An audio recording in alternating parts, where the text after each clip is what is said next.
Welcome to the Orange Podcast, interviewing some of the most ambitious and interesting founders, investors, researchers, and change makers we've come across. We'd like to thank Melbourne Connect Co-working, Melbourne's most innovative co-working space, who are proudly sponsoring this episode. And with that being said, we hope you find this one valuable.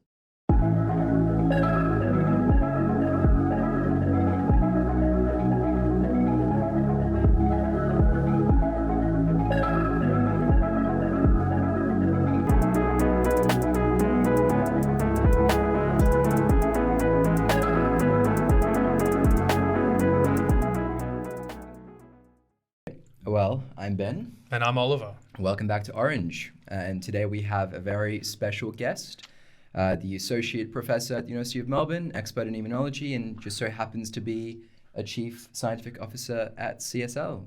Welcome, Andrew. Well, thank you very much for having me. Lovely to have you on the podcast. Ben and I have been looking forward to this, for quite some time. We've been trying to operate and get people of your caliber onto the podcast just to see how they ended up in the positions that they were in. Yeah. So thank you for coming on the podcast. We'll get into kind of the first question. So Andrew, for us as well, tell us a little bit about yourself in general. Like, what do you do? Those types of things. Well, so as you said, I'm the Chief Scientific Officer at CSL. And I guess alongside of that role, I'm also what's called the Senior Vice President of Research. So that means that CSL has a global research group of about 300 or 400 people spread across Australia, Switzerland, Germany, and the US. And so I look after that large group of people and the research that they're doing. And then from a Chief Scientific Officer perspective, it's more about the direction and the integrity and the value of the work we're doing. So it's two roles combined in CSL. I've been doing that for about 16 years now, so and loved it the whole time. And before that, I was in a small biotech company for about 8 years, and before that, I had an academic career at the University of Melbourne for about 8 years. So sort of academic career, small biotech, and then a bigger company for the last 15 or 16 years. Wow. Yeah, it's an interesting background, and we'll get into your sort of past a little bit more later on and like how you got into this position. But maybe, I guess I'm just curious about, what do you do on a day-to-day basis? When you rock up at work? I mean, what does a CSO of Australia's biggest biotech do? Well, I think most of the scientists that work for me, they wonder the same thing.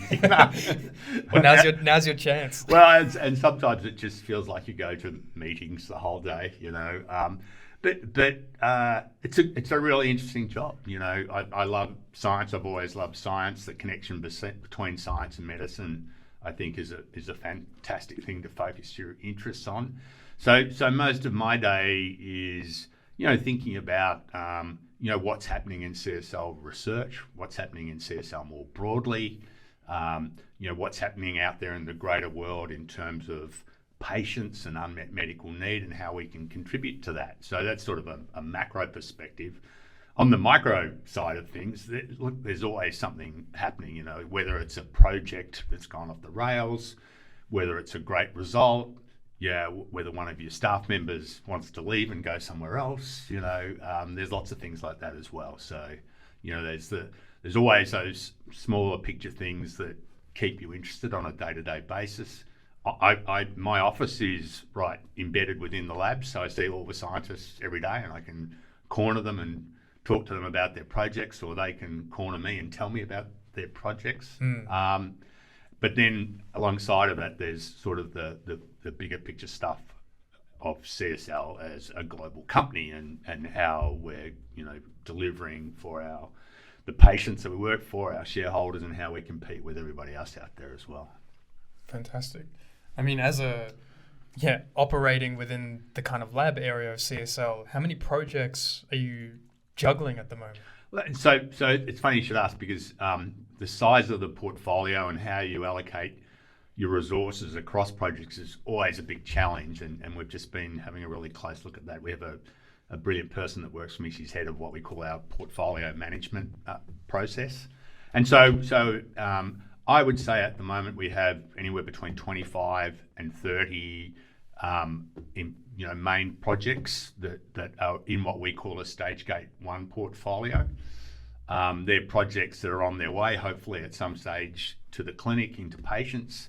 But behind that, we have another 20 to 30 projects that are mainly about collaborations with people in the medical research institutes, within the universities, and they're really early stage research that may or may not, lead to something that we would like to pursue on a more formal basis.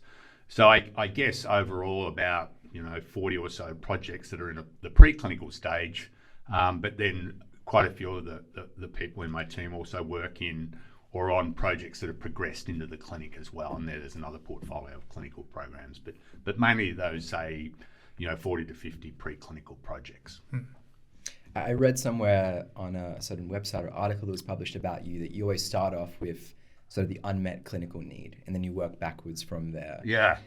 Given that, you've obviously overseen a lot of different projects, what's been your favorite one so far in the past? That's a good question. The most recent one always tends to rise to the top. So, where CSL works in rare diseases, and we've been working on new treatments for a group of patients who have what's called hereditary angioedema. So they have a mutation in a gene that means ultimately they have uncontrolled vascular leakage and swelling at random moments in their life. So, and that can be fatal depending on how the attack occurs, whether it occurs, say, in your stomach or your larynx or your arm or your face. And those we know what the genetic lesion is, we know what the pathway that's activated is, and those patients have been treated pretty poorly for the last 40 to 50 years. That's sort of the history of people with rare disease. They're usually, not many therapies available to them. But the way they were being treated was in a way that's called on demand. So you would wait for them to have an attack, and then you would treat them with the missing factor that you'd purified from someone else's blood. So these people had pretty miserable lives, just waiting to have an attack, ending up in hospital and getting a treatment for it. But just recently, we've developed a new therapy where they can have a self-administered injection once a month, and they won't have any attacks at all for the most part. So that at the moment is just in the process of approval, going through the regulatory authorities in Europe and the US and here in Australia. So hopefully that'll translate into a whole new way of life for them, where they're much healthier and can lead full and normal lives. Andrew, I'm curious, coming from an academic background in research, you more translational and kind of in the biotech space, the speed of development between the two obviously is very different. If you can talk on that point in terms of how it's different from academia. Well, so I mean, I to your point that you made just before, Ben, the two types of research can generally start from different perspectives. So academic research starts from a problem that someone wants to learn more about, and it can end up being pretty reductionist in the end. They just delve further and further and further in the problem, and ultimately end up coming up with lots of interesting information. And sometimes that translates into therapies for people with disease, and sometimes it doesn't. But that doesn't really matter, because that wasn't really the point to start with. Whereas so there's the time frame on that is not really limited, other than by the fact that you continue to make exciting discoveries and you continue to justify your funding.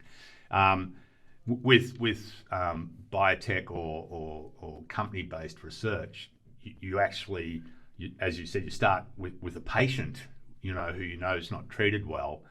And then you work your way backwards into the science, and having got a handle on the science, you think about, well, how could we develop a new therapy based on our understanding of that? And you go forward from there. And look, it'd be great to say that process takes a few years, but the project I just talked to you about, we first got involved in that project probably in about maybe 2004, 2005. So it's almost 20 years later of a whole lot of work, with a few sidetracks here and there, thinking about getting it wrong, and then having to get it right. 20 years, and finally you're getting a medicine. So, but in the end, you sort of get there. You know what the objective is, and you get there as quickly as you can. So it doesn't always take that long. And I guess, care of COVID and care of the rate of development of those RNA vaccines in COVID, there's sort of the expectation that things will get done faster in the future than they have in the past. But, I suspect that won't be the case, because in the end, when you're developing new drugs, the first thing you have to do is make sure they're going to be safe for everybody. That, not only do they cure the disease, they kill the person that's getting them as well. So. Yeah, absolutely. Yeah, I think Oliver and I are both of the persuasion that the most impact that you can have on society, from a medical perspective, is actually being involved in a biotech company, because fundamentally, like, every treatment that we have has to be manufactured somewhere, and without it, medicine is left defenseless. So I think there's a trend that I've noticed in a lot of different companies where they almost have this product that serves some very obvious purpose. It sort of fits an existing market need, and then they leverage that to fund research and development for projects that sort of align more with their mission statement. So you've got like Amazon that might sort of sell Amazon Web Services and make a lot of profit off that, and then use that profit to fund their more sort of commercial retail side and expand retail. You've also got Tesla making those really expensive cars and then using it to sort of transition the world to sustainable energy. Where would you say, like, I have a feeling that CSL is kind of aligned on that a little bit. Could you talk a little bit on that? Yeah, look, I think so. The trick, of course, is always getting the balance right. If you're not achieving the really successful products, then you don't have the resources to fund the ones that are more difficult. But as an example, one of the patient groups that we focus a lot on are those patients with primary immune deficiency, and really they can't make antibodies themselves, so they're susceptible to infections. And they get treated with immunoglobulins or antibodies that we purify from other patients. And that is a huge market for CSL. It's CSL's biggest product. It's billions of dollars a year. Yet we know for subgroups of those patients where we understand exactly where the genetic lesion is, where the mutation is, that we could develop a gene therapy to treat that patient, and rather than being on therapy for the rest of their life, they would essentially be cured. We don't yet understand what the commercial model is for that. That particular subset of patients with PID, probably a frequency of about 1 in 500,000 people have that disease. So we're working on developing a gene therapy, a potential cure for them, but we're not sure yet of what that commercial model looks like, whether we can have a profitable product. But we know it's the right thing to do for those patients, and we know that gene therapies are going to be more frequently used in the future. So we've just taken the decision to commit to it and to see where we get to. And of course, that's what you said, we're using the resources that we have available care of the successful products to fund that type of research. But it's always a balance. So if we have a big portfolio of projects, you can do the type of project we just mentioned, as long as you're doing the other ones to sort of maintain that balance as well.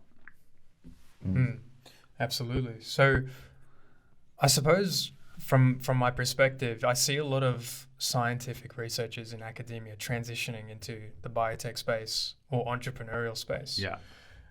Is that something that CSL supports? Is that something that you think is a good kind of move forward? Yeah, I mean, look, I think one of the keys to CSL's continued success is really ensuring and encouraging the growth of the small company sector, here in Australia. So, we know that, if you're going to be competitive, you have to encourage an environment of innovation, not just within your own company, but where you're established and where you're based. So we support a lot of research in an academic environment, and we do our best to support small companies as well. And we do that in a number of ways. So, we're co-investors in venture funds. So we put our own dollars into venture funds and they invest in small companies. But just recently, we've made an investment in an incubator space with Melbourne University and the Walter and Eliza Hall Institute. So probably if you went back 4 or 5 years, there were people in my team and others in this precinct sort of asking that question, what is it that's holding the precinct back in terms of, more entrepreneurship, more translation and better outcomes from all of the academic research that occurs here. And one of the things that, comes to mind straight away is, unlike a lot of other big similar centres, overseas in Europe or the US, we don't really have, or we didn't have any dedicated wet lab incubator space. And that just happened to coincide with us putting up a new building at the top of Elizabeth Street there. It's 18 floors. And we hadn't decided yet what was going to go in all of the floors. And we came up with the idea, well, why don't we just turn 2 of those floors into a biotech incubator for small startup companies? And Melbourne Uni and WeHi were thinking along the same lines. And so we all got together. We established a partnership. We got $25 million from Breakthrough Victoria, the state government. Right. So good on them for helping out. And we fitted out an incubator in that building that can hold up to, 20, 30 small companies. And it's just recently opened, and the first tenants are just coming in, as we speak. So that's something that we've done, really directly, created a physical environment for those companies to come into and work. And so my feeling, I hope it's successful. I don't think we've left any stone unturned in order to try and make it successful. So we just, fingers crossed, 5 years from now, I hope it's sort of doubled in size rather than sort of shrinking and going away. But, it's there now, and, I'm really hopeful that it'll make a big contribution to the sector. Brilliant. I mean, it's right in the precinct as well. So you'll attract a lot of, very intelligent individuals to the area. And if you see it looks beautiful as well. So there's like a whole floor of offices and co-working space. And then the labs are just gorgeous, fitted out beautifully. They look nice now because there's no scientists in them to mess them up. But, once you get a bunch of companies in there and scientists, it'll start looking messy and like people actually doing stuff. It'll start looking like a lab. It'll start looking like a lab. Now it just looks like a beautiful space with white benches and clean walls. But I tell you what, that new building, the big red CSL sign emanates through my bedroom window. It's incredible. Well, my son just lives down in Barclay Street, just near 7 Seats down there. He tells me when he looks out his bedroom window, he can see the CSL sign on top of it. It almost reflects off all the glass in all the other buildings. I'm not sure we thought about that when we were putting that. I thought it was purposeful. It just turns out that that's sort of a high point in the area, and that's the biggest building there, so you can sort of see it from all over the place. I think we should organize a tour of that facility and film it and everything. Yeah, it's a great building. There's no, it's all open plan offices. It's as I said, it's about it's 17 or 18 floors, but it's 8 floors of labs. There's like manufacturing facilities in there. There's research facilities. And then there's, all of the corporate offices and salespeople in there as well. So it's a real mix of everybody that's involved in a pharma company. And the shared working spaces are unbelievable. If you want to think of ways to get people back into the office after all the working from home during COVID, just put up a building like that has an environment that people are going to want to work in. And it's a bit like that, actually. Yeah, exactly. I think there's probably a lot of aspiring biotech founders listening, and so that entrepreneurship culture is growing in Australia. One of the things I wanted to mention is that CSL started off as a Commonwealth-backed plasma fractionation company, and then you transitioned and expanded to all of these different industries. A list of projects I can't even scroll through. They're so long. If you were starting a biotech company today, and you wanted to go through the sort of Juma bioincubator, what would you start from? Would you start from producing and manufacturing something that's already needed, or would you start at some clinical problem and work backwards? What would be your advice? Look, I think having the clinical problem in mind and an innovative solution is the place to start, and you can be along that path either a tiny bit, or you can be along it a fair way and really know where you're heading.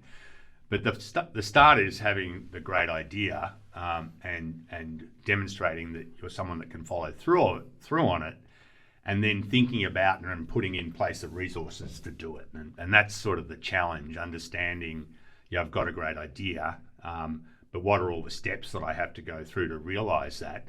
You know, where am I going to get the money? Where am I going to get the lab space? Where am I going to get the people?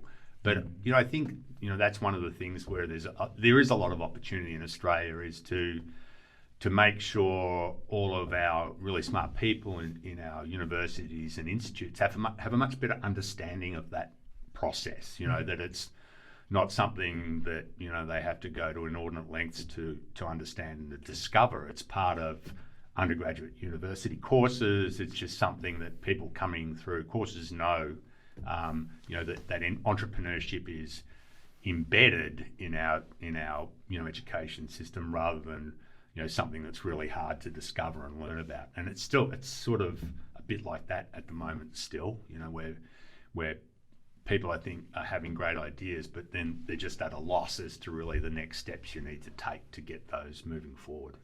What have been some of the most interesting companies that have sort of moved into the Juma bioincubator space? So look, honestly, there's I think 4 or 5 companies that have signed up. There's been 20 or 30 companies that have moved through, that have been through it, and I think there's just 1 or 2 that have moved in. And I think the operators of the incubator haven't announced that yet, so I might be doing them a disservice if I had announced it for them about who's moved in and who hasn't. Yeah, I suppose another question then might be, what are the prerequisites of actually signing up? Yeah, no, that's a good question. And you know, really, when you put in place a model incubator like that, you really spend a lot of time setting up the criteria for the type of tenants you want. So down there's a big focus on really early stage small companies. So there's you know, a lot of parameters are set up to avoid having too many later stage companies,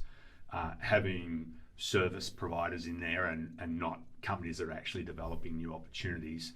So you know, there's set numbers of companies and space that's allocated to companies of certain sizes, and certainly the majority of space at this stage is put aside for, you know, small companies with maybe 1, 2, 3 people who are just starting on their journey.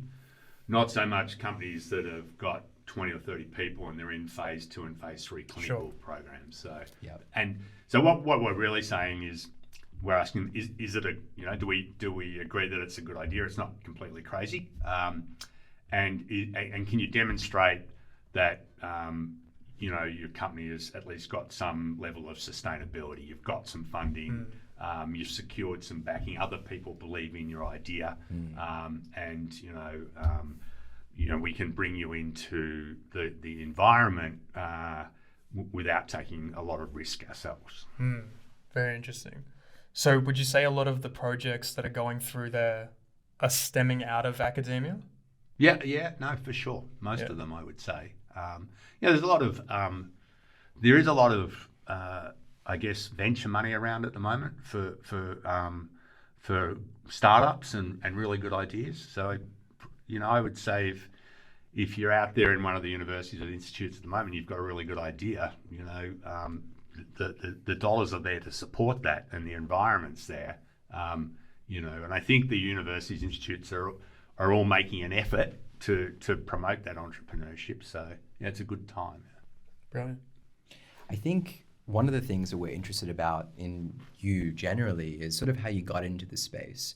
Obviously, you've reached this almost like pinnacle of success for a scientist in Australia, and I guess I'm wondering, you know, you were a high school student, you went to Oberlin High School. The only other thing I see is like PhD at UniMelb. What happened in between? Like, how did you go from, you know, a kid at a high school to a scientist and then to someone in biotech? Yeah, well, it's a good question, and like, strangely enough, the high school down the road from Oberlin High School was Belmont High School, and I was in touch with the chief scientific officer at CSIRO not that long ago, and it turns out she went to Belmont High School just down the road from where I went to high school. So yeah, it's a long way from Oberlin High School to a PhD and then being a chief scientist at CSL. But I had a really strong interest in science. But beyond that strong interest in science, I had really no clue. I mean, you know, like I've done an undergraduate degree, I may as well do honours because research looks interesting. I've done honours, I may as well do a PhD. That looks pretty interesting. And then when I went into, when I finished my PhD, I did a postdoc for a variety of reasons. I did my postdoc here at the university as well. And I did that for a few years. And, it was immunology focused, and there was a lot of, I guess, applied research. It was at the veterinary school, and the person I was working there for had a really strong entrepreneurship going on, and he was really focused on translating his work into veterinary medicine. So we were working on basic biology that impacts either human disease or veterinary disease, and because it was in that faculty, there was a strong interest in translating into animal health.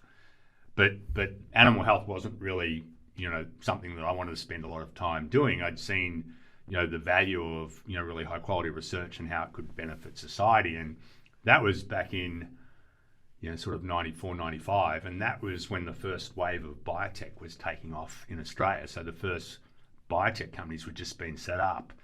And there were jobs available for scientists, which there hadn't been before. And one of the leading companies at that time was a company called Amrad, one of the the main forerunners of the biotech sector here.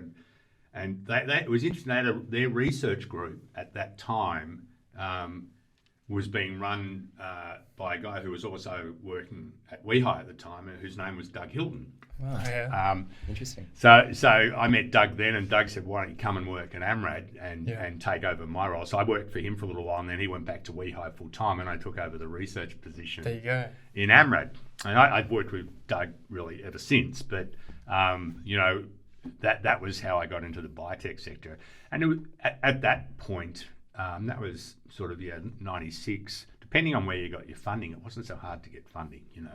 Now you guys would know the success rate for grants. Funding, it's quite low these days. It's really tough. But back then it was like in the 30, wow. So like in the 30%. So it was much better, but starting to drop off. And I was just interested in trying something different. So I went to a biotech company, and I just sort of worked my way up through there. And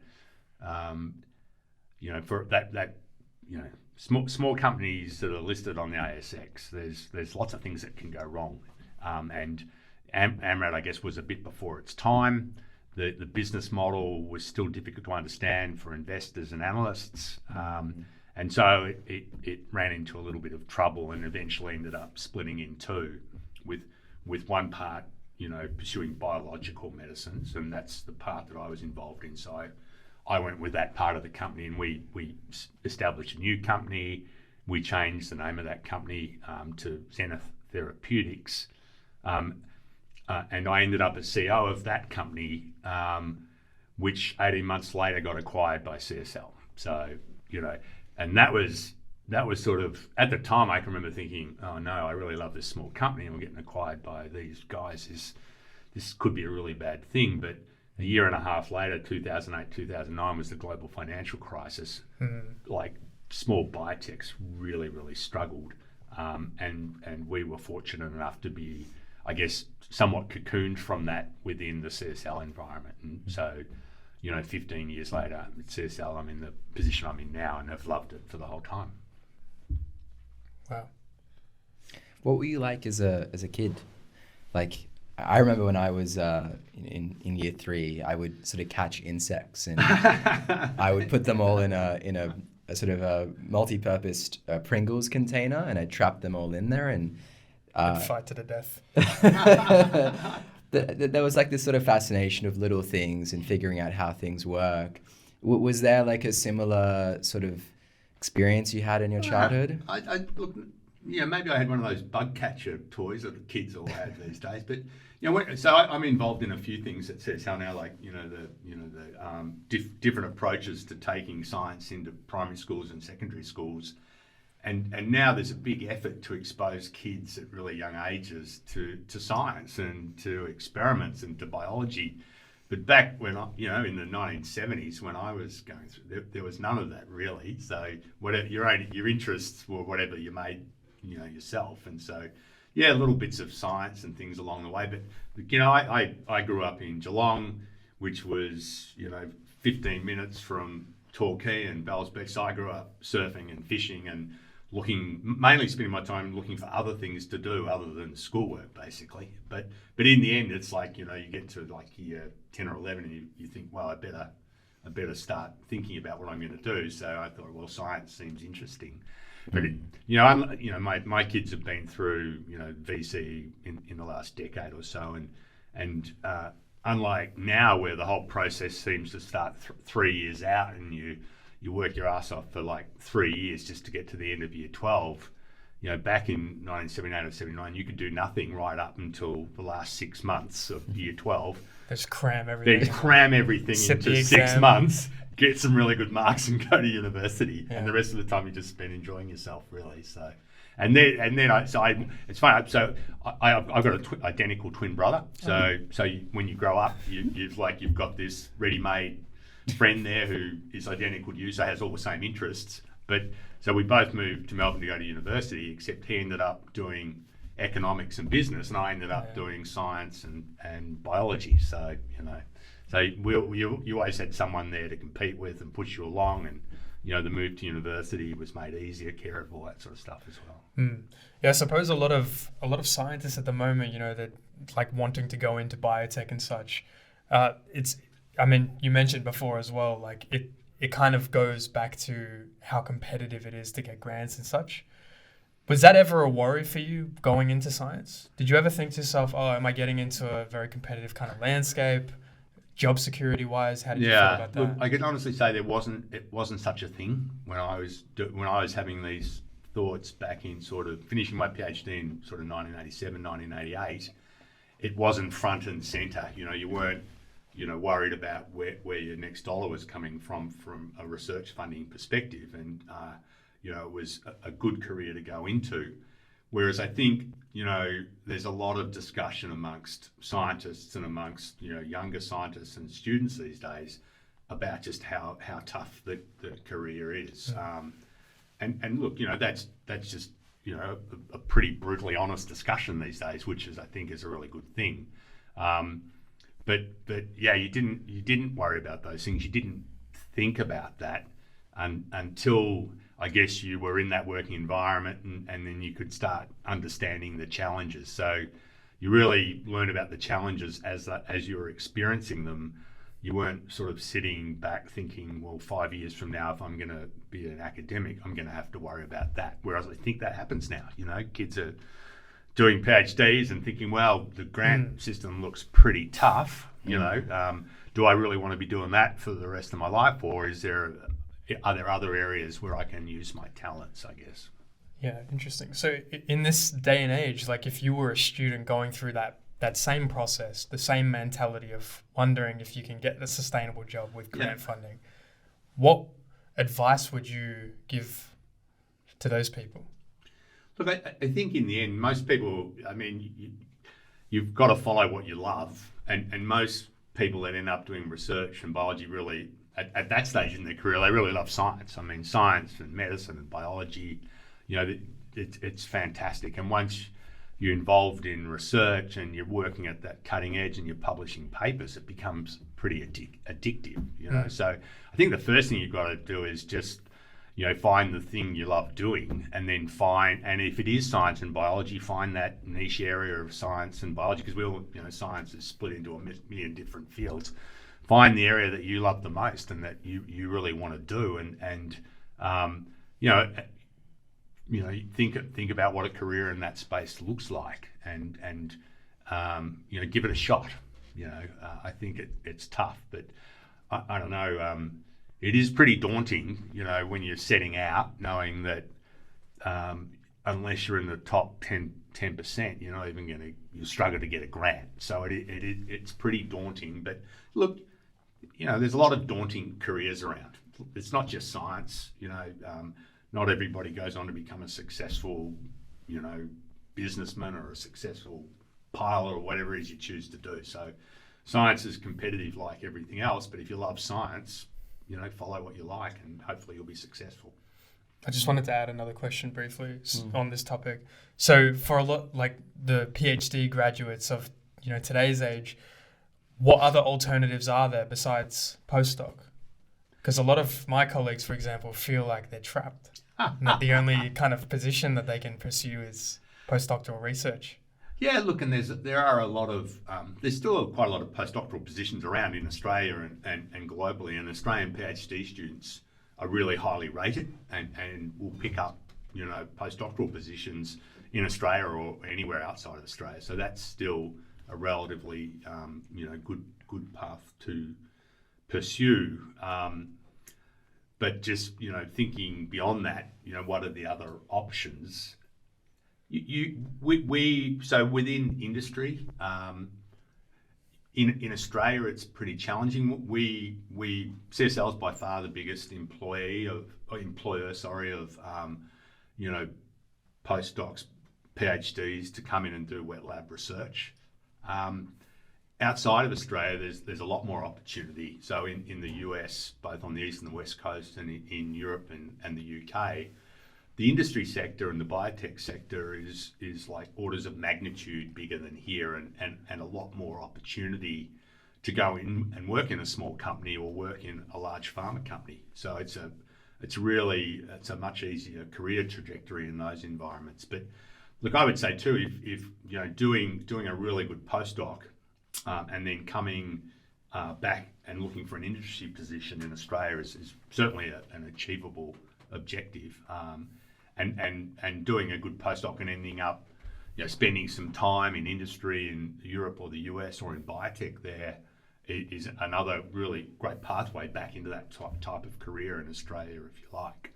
When we look at when we're looking to recruit new scientists into our labs, really it's about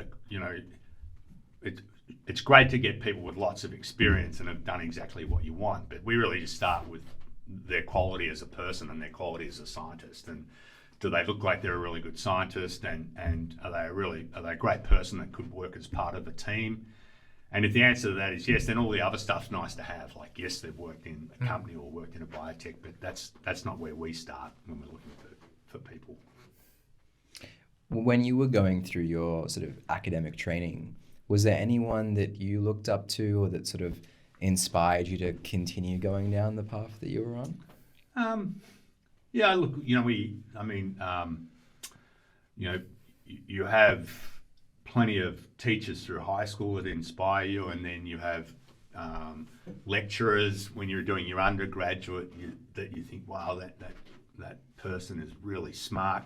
They've got they're a great teacher. I'd really like to work for them. When I was just up in at the Oz Biotech meeting, and I was introducing what's called the Nancy Millis oration, and Nancy Millis was a professor here at Melbourne University in biotechnology. She was only the fourth woman ever to have a full professorship at Melbourne University, and when she was my lecturer, she was my lecturer in biotechnology as an undergraduate, and when I was doing my PhD, she was in the lab next to mine, and she was amazing, and she certainly inspired me, and her name is still out there and inspires a lot of young people. So being exposed to really highly motivated, inspirational teachers and scientists, researchers is really important. So my PhD supervisor was a fantastic guy.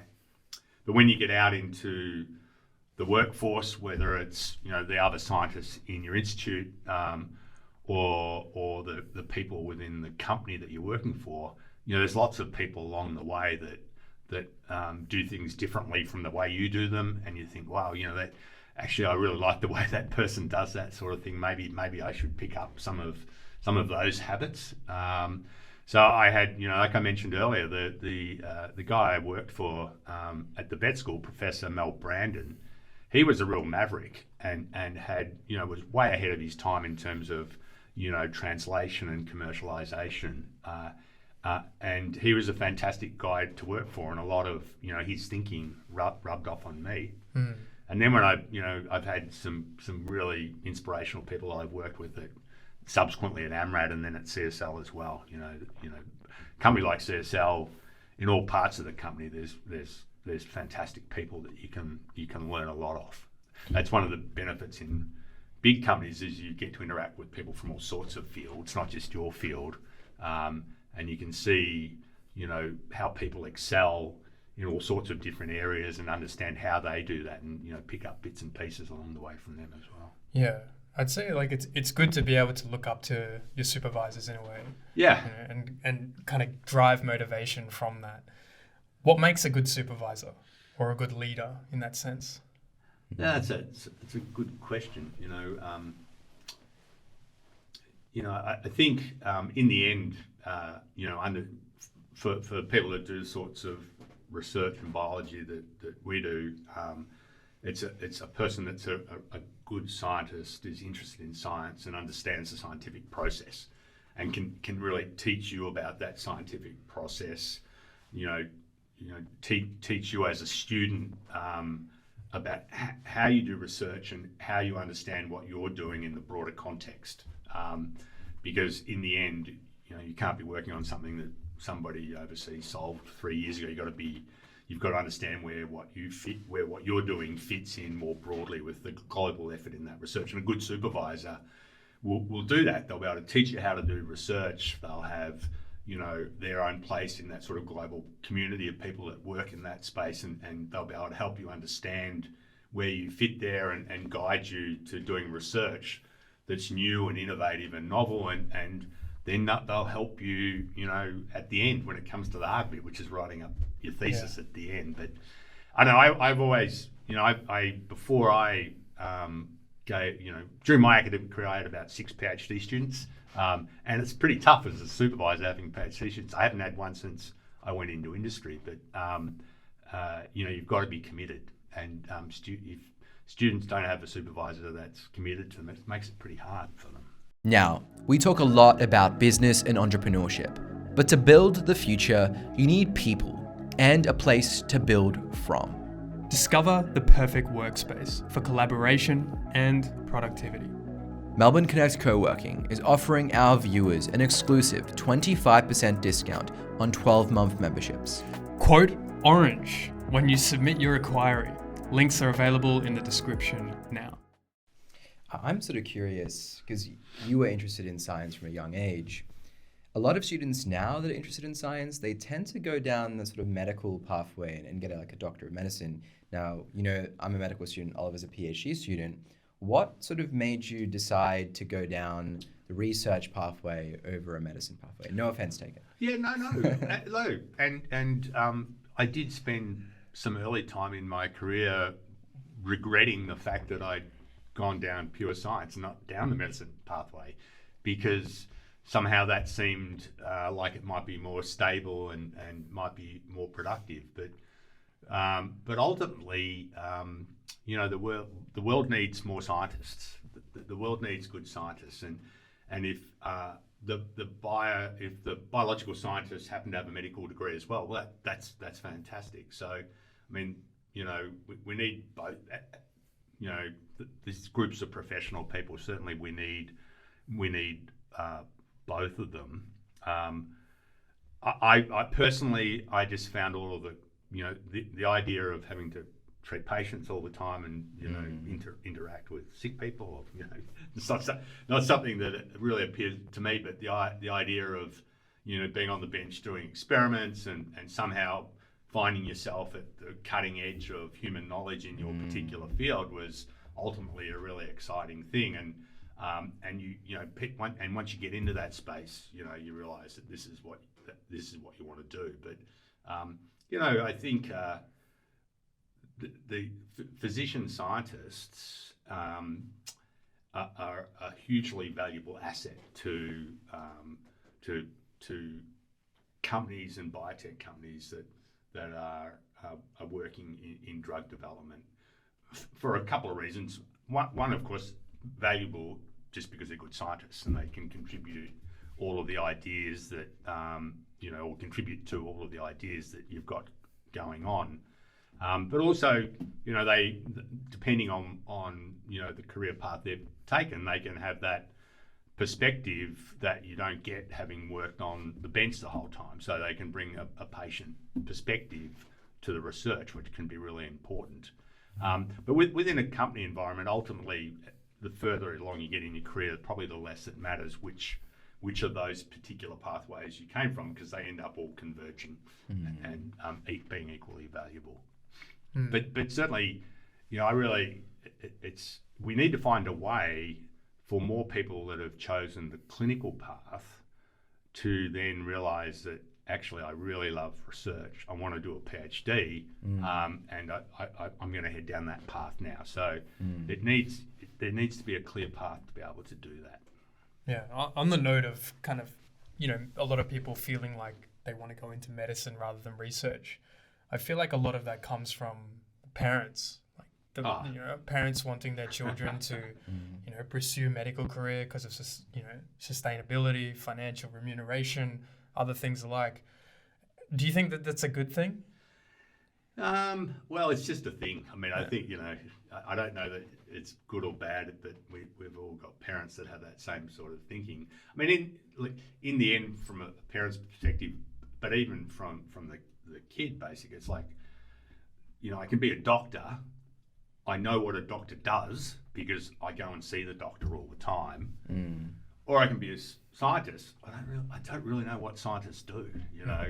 I see them on TV every now and then, but what is it you do when you're a scientist? How do you be a scientist, and how do you be successful as a scientist? It's still a pretty opaque career for people coming up through school and even through university. And I think there's a lot of effort that's gone into making that clearer for kids moving forward through the GTAC Centre over at the University High, through a whole lot of other programs that are in place now, where a career as a scientist is not sort of this black box thing that it used to be. And so, when they ask that question, yes, I can see what a doctor does. I go and see one every 6 months, but I can also see what a scientist does because I understand now that's been part of my education, and I can appreciate that this is what my job will look like, And if you're having, you can imagine if you're having trouble as an 18-year-old or a 20-year-old, sort of understanding that difference.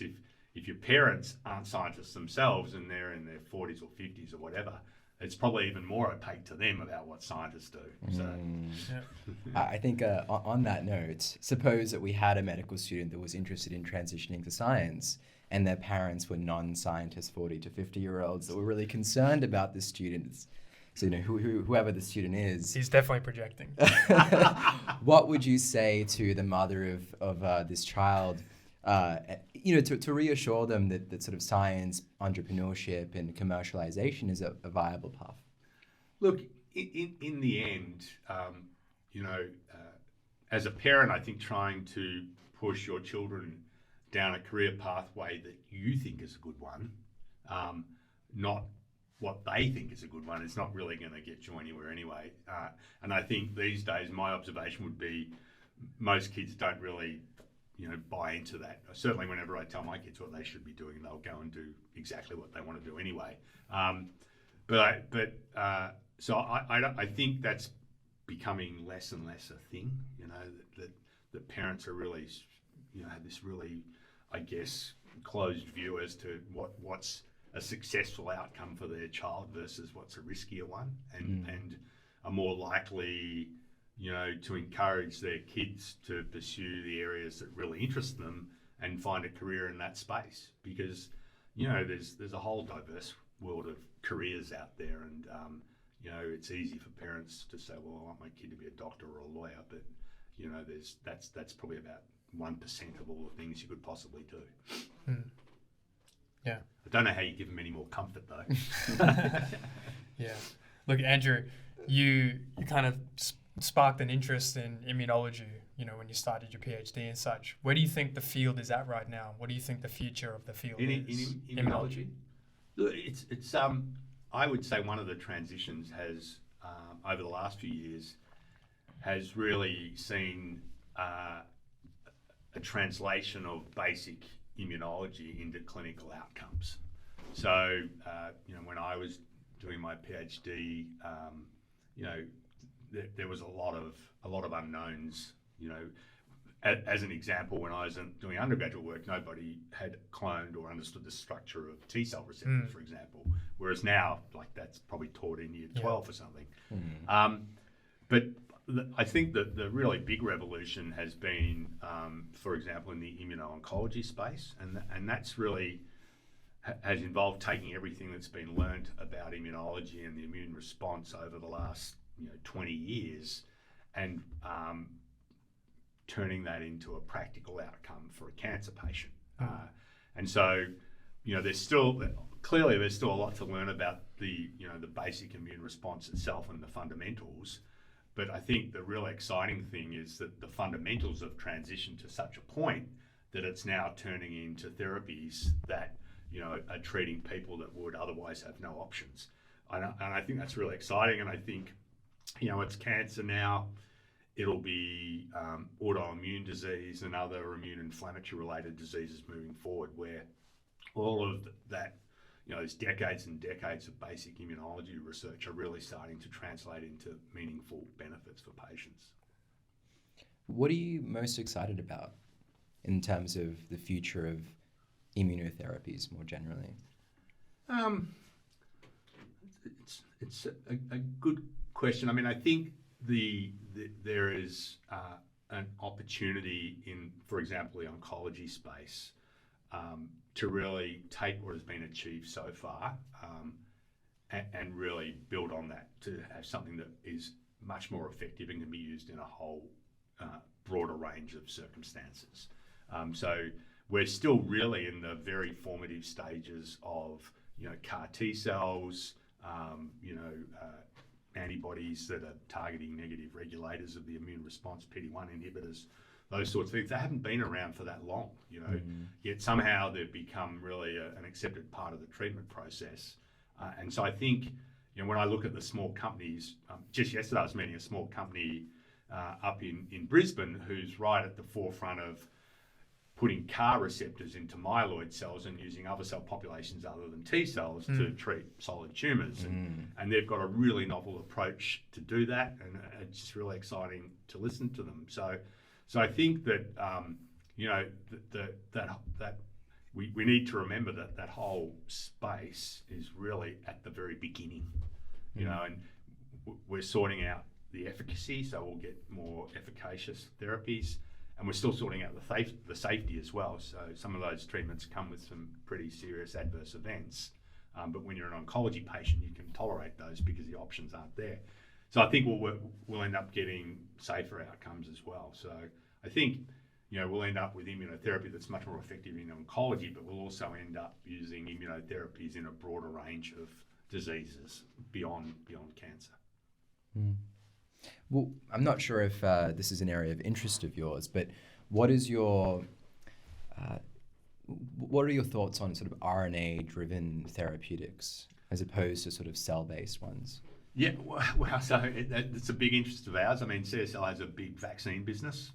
It's called CSL Seqirus. It's probably the number 1 or 2 manufacturer of influenza vaccines globally. And those vaccines made using what you would call traditional vaccine technology. And so we have a really strong interest in RNA vaccines and RNA technology and how that might work in terms of influenza vaccines. So I think the RNA technology and the vaccine certainly came to the fore during COVID. Those vaccines still have a number of limitations, which I think have to be overcome in terms of them becoming much more widespread. And I think it's really yet to be determined whether ultimately you get a better immune response from an RNA vaccine versus a vaccine that's made using traditional technology. So I think it's certainly a really hyped area. So depending on who you listen to, whether they're academics, whether they're from a company, or whether they're in government, the world is going to be cured by RNA technology within the next 5 years. So it is way overhyped, but it has delivered some great outcomes during the COVID pandemic. And I think there's a lot of opportunities that people are pursuing. CSL isn't there. We have what's called a second generation RNA technology, self-amplifying RNA. We're pursuing that in COVID, in influenza, in other respiratory diseases and non-respiratory diseases, and the use of RNA in oncology vaccines, I think, is something that's being pursued as well. The other area I think that gets talked about is in protein replacement therapy. So CSL has a long history in protein replacement therapy. I think there's a real. I don't think RNA, for the most part, will work well in protein replacement, precisely because of the reason it works well in vaccines, where you get relatively short-term, high-level expression, induces an immune response, and then it stops. Mm-hmm. You know, with patients with protein deficiencies, I think there's probably going to be better ways to treat those patients. Yeah. Mm. That's very fascinating, actually. Yeah. So I guess I want to transition a little bit into kind of talking about strengths and areas of growth. So in your position that you're in at CSL, if you were to consider yourself to have a superpower, what do you think that might be? Yeah, if I was to consider myself having a superpower. Look, I think a couple of things. I think I generally get on with people really well, and I think I have a pretty good ability to figure out how people fit within what we're trying to achieve at CSL. So that group has grown from 30 people to almost 400 people over the last 10 or so years, and we've managed to bring in some really fantastic people, and we have a great team environment. So I'd like to think that somehow I've contributed some of the thinking that's helped develop a really strong team there. I think I'm okay at being able to take the science and that reductionist view and think about it more broadly and how it might fit into a medical context. And then think more broadly about how our research fits into the bigger CSL environment. That can be sometimes challenging. So being able to take the small picture and really understand where it fits into that big picture context, is something that you need to be able to do. And I think I've managed to be able to do that. But they're not really superpowers. They're just the sorts of things you need when you're trying attributes. It's when you're trying to be successful in a career. I don't think I've ever been a really good scientist. I've been an okay scientist, but I think I've had a good ability to pick good scientists and who I want to work with. So I've worked with some great scientists, and I just marvel at the way they can understand things and interpret things and integrate a whole lot of knowledge, and being able to I guess partner with those people and bring those people into your organization, I think is a skill too. And I think that's something that's really helped me as well. I suppose on the flip side, in your professional life more so, what's something that you struggle with? I guess sometimes with patients, developing a drug is really a huge team effort. It just involves multiple groups with different talents, and sometimes when you're right at the start of that process, there's so many other groups that you need to rely on to bring their skills to bear on the project to make it successful. That is out of your control, and it can be a little easy to get frustrated and question whether other people are doing their job as well as they should be.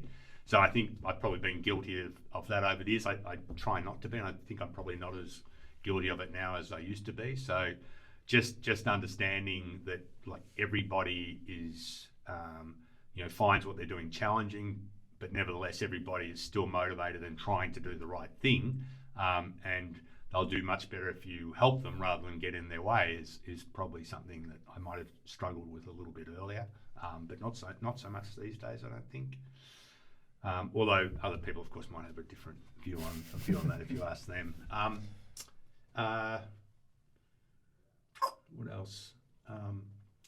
I would say I think everybody as as you're progressing through your career, struggles with self-doubt, so,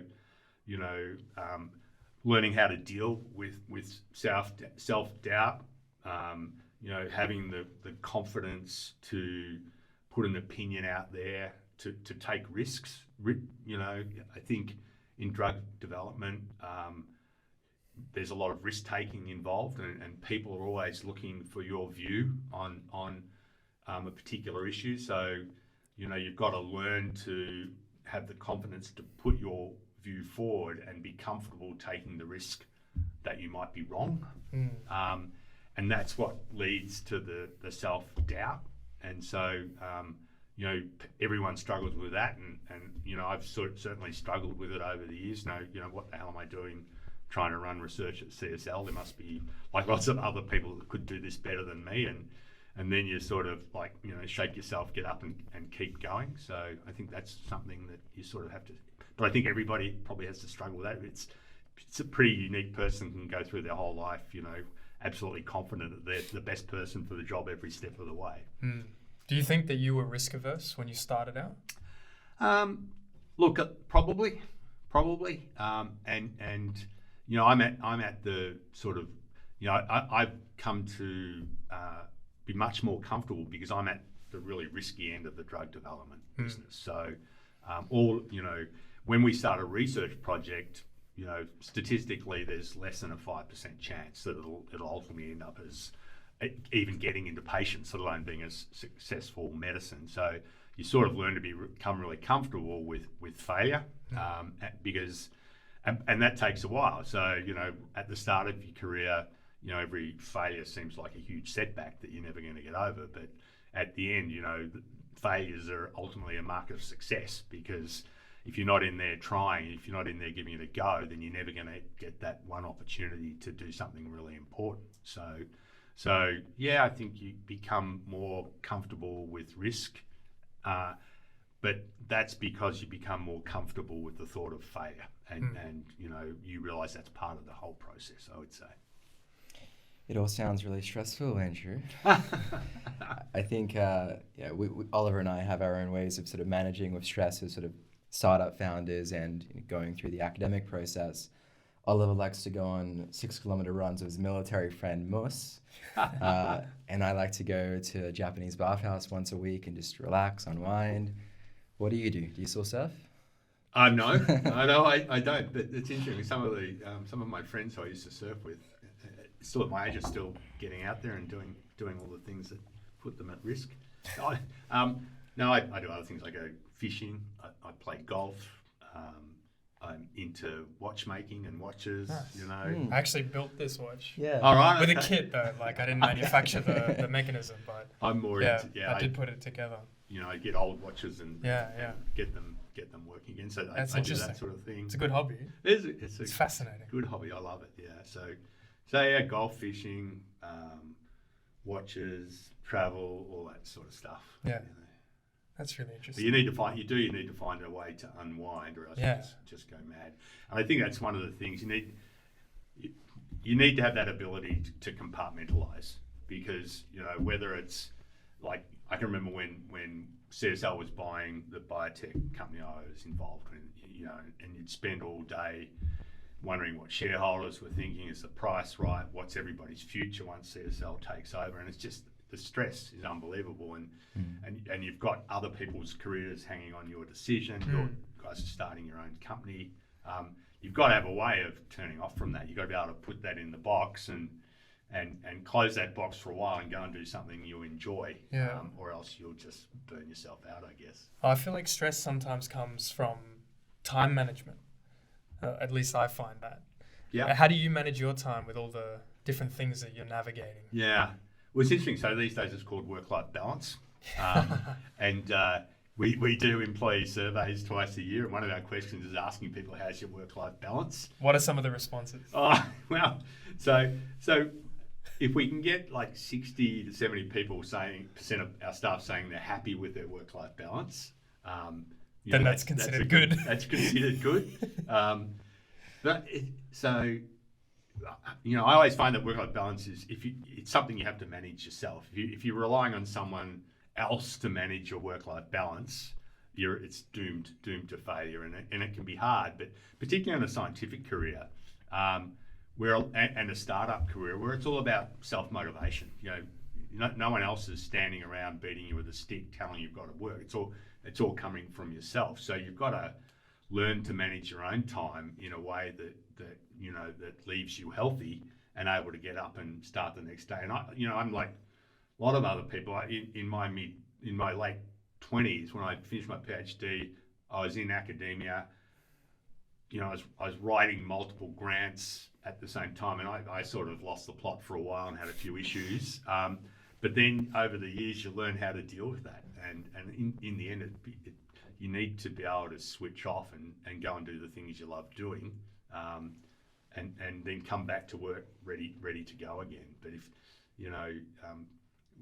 with it, we do all of these surveys. It's like, well, are you happy with your work-life balance? And then the answers come back not as good as we would like. So what are we going to do about it at CSL, as if somehow there's a magic answer to getting everybody happy with their work-life balance. So you can certainly do things as a company to help people relax and get that work-life balance. But I think the main thing is encouraging people to learn how to do that themselves and learn how to switch off and relax. How does CSL facilitate that? One way we have a really flexible workplace, and you can have it.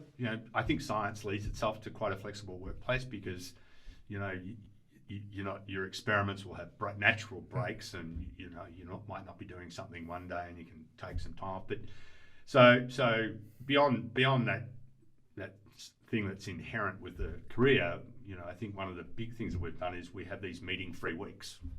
So it used to be two a year. Now I think it's 4 a year, where for a week no one's allowed to schedule any meetings, and people can just do what they want for a week, and they don't have to be on Teams. Yeah. I mean, Teams is something that certainly contributed to the decline in everybody's. It got us through COVID, but I think post-COVID, if someone blew up Teams, then that wouldn't be such a bad thing. But so we have like 4 weeks a year where there's like no Teams meetings. You can sit back and you can do all those. You can catch up on the work you want to catch up on. You've got time for your own thinking. We always encourage our scientists to be innovating themselves, to be coming up with their own ideas, and their response will be, well, you never give us time to do that because we're always working on these other projects. So we're always trying to find space for them to have that time and to feel that they can innovate. And so things like the meeting-free weeks and other initiatives like that, which free up people's time, actually has a benefit for the company anyway, because it refreshes people. When being innovative is challenging, so it gives them time to relax and become innovative and contribute. Yeah. One of the things that Oliver and I are really interested in is just this sense of successful people having certain morning routines. There's a common mantra that, like, in order to be successful, you have to wake up at 4:30 a.m. No, 3:30 a.m. 3:30 a.m. Cook your eggs, cold plunge, and cycle to work, and then just get started straight away. Do you feel like you have a unconventional morning routine, or is it like pretty sort of stock standard? I would say my morning routine goes through phases. So my morning routine phase at the moment is my daughter's a PhD, so she's a postdoc, and she works at the University of Melbourne. So we get up and go to work, and we go to the same coffee shop every morning and have the same coffee and hot chocolate and cake. And then after I've had the hot chocolate and the coffee with her, I feel ready for the work. And if I don't do that, then I'm thinking, I really missed that coffee with my daughter this morning. So my morning's that's the phase I'm in at the moment. But other times it's not such a routine, I guess. And with global companies, and the curse of the meeting culture, sometimes it's hard to get into a routine because there's meeting, depending on whether it's daylight savings here or in the US, for example, you'll have meetings early in the morning, you'll have meetings late at night, and so it makes it a bit harder. Yeah. There should be like a permanent ban on meetings before 12 p.m., I think. And not after 5 p.m. and certainly not after 5 p.m. on a Friday. That's even more important. Absolutely. I suppose I just try to cram all my meetings into one day. Really? Because otherwise it just disrupts my workflow massively. As long as they're not spread out across the entire day, Yeah. and then you've got like 30 minutes to do work, and you've got another meet. That's just Yeah, awful. yeah, Yeah. I Too mean, much task shifting. You just can't get into a deep state of work. well, I mean, I don't know. I think the meeting culture is something that companies, you know, and I guess any work environment really needs to get right, you know, because otherwise, just people find themselves in meetings the whole time, and when you think about it afterwards, did I really contribute to that meeting? Did that meeting decide anything useful at all? And the answer is a lot of the time probably not. Yeah. So, yeah, that's one of the things that we try and focus on is like trying to, you know, scale back people's commitment to these sorts of things. I feel like a lot of meetings can be 5 minutes, but they end up taking half an hour. Yeah. You almost can just jump in there and say, okay, action items, everyone, bang, bang, bang. All right, I'll see you all tomorrow. Take care. Yeah, and Get to work. we've all come across the person that loves the meetings and they just talk forever, and all the other people who just sit there waiting for it to end so they can get out. You know, Yeah. so it's got to be a happy medium. I Absolutely. feel like that's me. Yeah, I'd say so. I urge on the idea of having shorter meetings. Ben tends to elaborate a little bit more. Try to motivate the team. I think together we make a good balance. It ends up being about an hour. Yeah. So, yeah. Look, Ben and I are fairly avid readers or listening to audiobooks and such. I'm reading the Elon Musk biography at the moment on the back end of a conversation with Ben and a couple of friends. What books do you read? So I guess I'm listening to a lot of podcasts at the moment, Yeah. which we talked about earlier, and they tend to be history podcasts. And the ones I'm really into at the moment are the Revolutions podcast by Mike Duncan. I started at the finish, so I did his last one first, which was the Russian Revolution, and having finished that one, I've gone back to his first one, which is the history of Rome, and so I've got a few in between. And actually, at the moment, I'm reading something that's a little bit connected to it because I'm reading a book called Stalin's Wine Cellar, Okay. which is a fascinating story about these two Australian guys that got on to the fact that somewhere in Georgia, in Tbilisi, there was a cellar in an old vineyard where a whole lot of wine that had been taken from Tsar Nicholas II by the communists and subsequently, you know, taken by Stalin for his own personal collection and then stashed away before World War II started, you know, actually as the Germans were approaching Russia during World War II, well, I better go and hide all my important wine. So he took all this wine and stashed it in this cellar down in Georgia, and it had been hidden there for like 60 years, and these two Australian guys found out about it. And so in the book, where I'm up to in the book, they've just got to the cellar and they've just got their flashlights on, going through all of these wines that are like Chateau Yquems and all of these other famous French vintages from like the 1850s, 1860s, 1870s that were all collected by the last Tsar of Russia. So it sort of connects in with the Russian podcast and the revolution, but also with, I guess, my interest in wines as well. Yeah, pour me a glass. So yeah, that's a great read. So, like, based on these podcasts that you've been listening to, what's something that you've learnt? Well, so I've learned a lot about history. So I think everybody has a notion of, you know, the Soviet Union and what it means to be a communist state.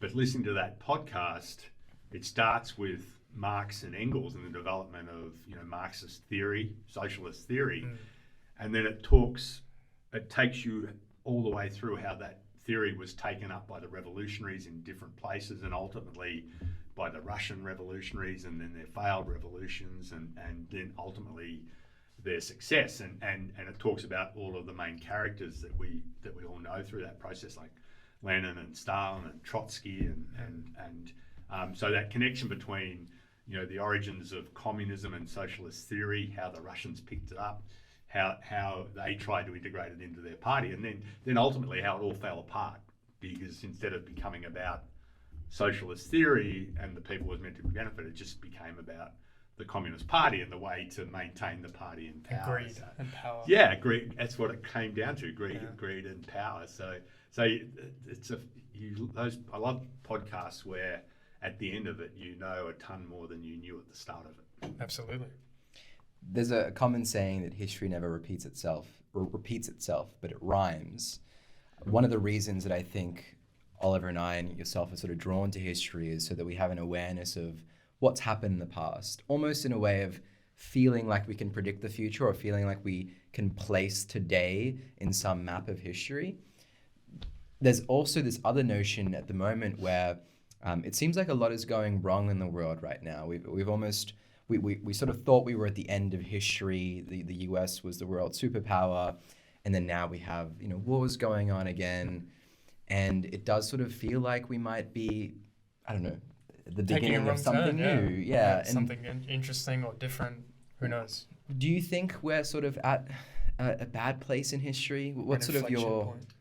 Do you have hope for the future? Well, I like the idea that the whole story just cycles over and over with different variations, and if you go through history and you look at the rise and fall of empires and the rise and fall of political parties and powerful individuals, it's all the same. It's all for the same reasons. It's all about power and wealth and personal ambition, and sometimes it's buried within political parties, and other times it's not. But it is amazing the way it repeats and repeats. I think there's no doubt over the last 20 or 30 years the world has gone through a huge change in terms of the availability of information and all of our ability to understand at a really micro level what's going on in all other parts of the world, whereas that never used to be the case. So all of a sudden everything seems much worse than it was.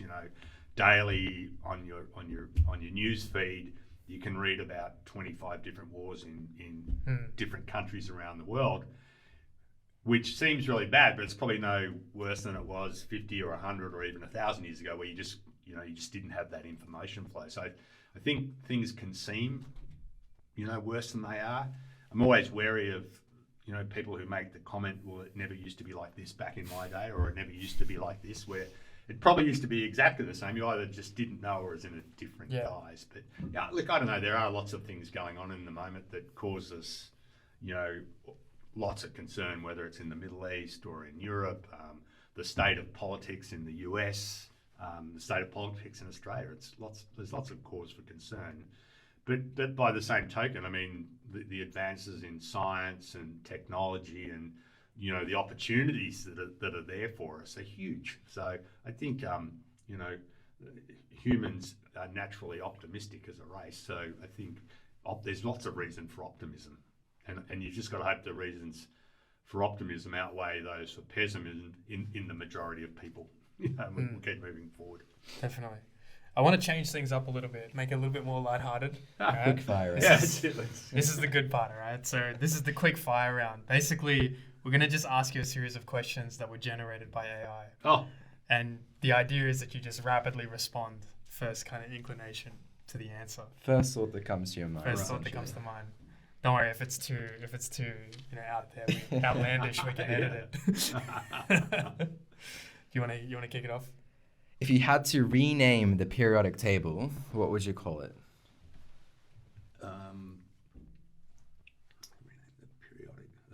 The table of stuff. The table of stuff. Great. Tea or coffee? Coffee. Which scientist, past or present, would you invite for dinner? McFarlane Burnett. Burnett Institute. He's the father of immunology and one of the greatest Australian scientists. And if you have a look at all of the things that he did back in his day, and you see that even today they're still relevant and still important in terms of medicine and development. Great. What's the weirdest experiment you've ever been part of? We were transplanting sheep lymphocytes into small mini pigs to look at xenograft. To look at how the immune response to xenograft, and we had the ability in those larger animals to cannulate lymph nodes, so you could, challenge very locally with the xenografted tissue, and you could look at exactly what was happening in the lymph node. And in hindsight, it seems a bit weird, but that was. Wonder if it would get past ethics these days. Well, I don't know. Suppose. Ethics is certainly, at a much higher level than it was when I was doing my PhD. That's for sure. Do you have any guilty pleasures after a tough day in the lab? Yeah. A double Negroni would probably be my main guilty pleasure. Do you know any funny scientific jokes? No. I probably do, but I can't remember them at the spur of the moment. What's your favorite element and why? Probably these questions for like a chemistry professor. Yeah. Let's just say iron, because it's so important to life and blood and the structure of hemoglobin, and without iron, you'd be in a lot of trouble, but nevertheless it can still cause lots of pathology and disease as well. So iron, I'll go with iron. There you go. If you weren't a scientist, what would you have become? A professional golfer. But I think I would have been relatively limited by talent. Yeah, so I wouldn't have progressed too far. What's what lab equipment represents your personality the best? Lab equipment.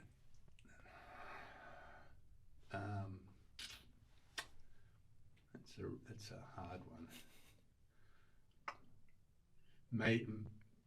Maybe a balance.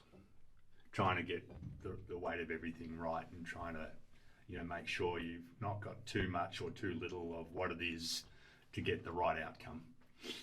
There you go. And maybe one more? I'm not sure. I'll ask one anyway. Is cereal soup?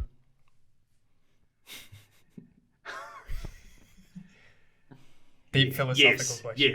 Yes. Okay. Yes. He's gone with yes. Awesome.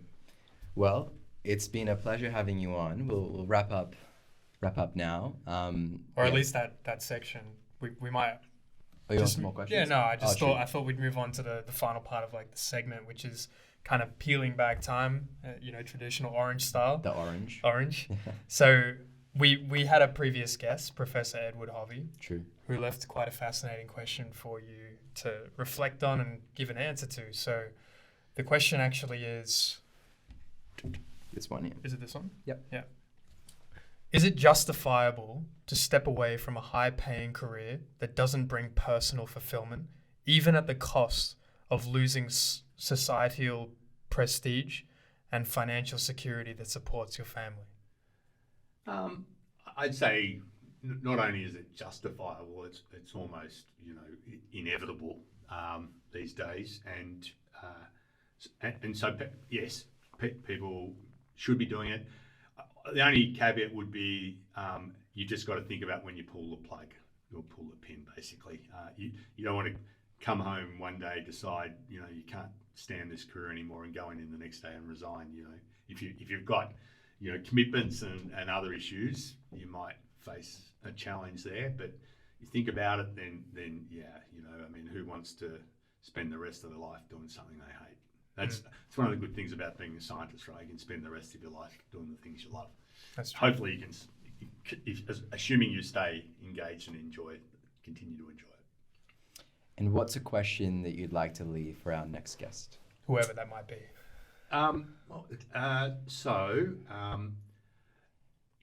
think rational decision making and database decisions are really important at every level of society.